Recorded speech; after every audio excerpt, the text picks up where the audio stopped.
Sistem pertahanan Iron Dome milik Israel kembali berhasil ditembus oleh rentetan roket dari Gaza pada Selasa 5 Desember. Akibatnya sejumlah bangunan dan jalanan Tel Aviv pun mengalami kerusakan parah. Sejumlah pecahan peluru berukuran besar pun tampak berserakan di jalanan Tel Aviv. Dalam video yang beredar menunjukkan situasi Tel Aviv yang sangat mencekam.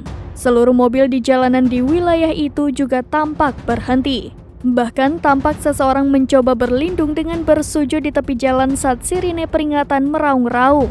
Dalam video yang beredar pun menunjukkan kerusakan parah terjadi di sejumlah titik, termasuk sekolah, jalan utama, dan pantai. Pecahan peluru dengan panjang sekitar 1 meter pun tampak berserakan di jalan hingga menjadi pusat perhatian warga. Tampak sebuah mobil mengalami ringsek parah akibat dihantam peluru. Di sisi lain, Brigade Al-Qassam, sayap militer Gerakan Perlawanan Palestina Hamas, mengumumkan bahwa pemboman Bir al-Saba atau Beersheba dengan rentetan rudal.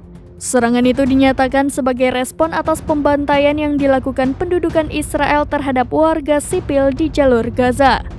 Brigade Al-Qassam juga mengumumkan pemboman permukiman Israel di Netivot dan Sidrot.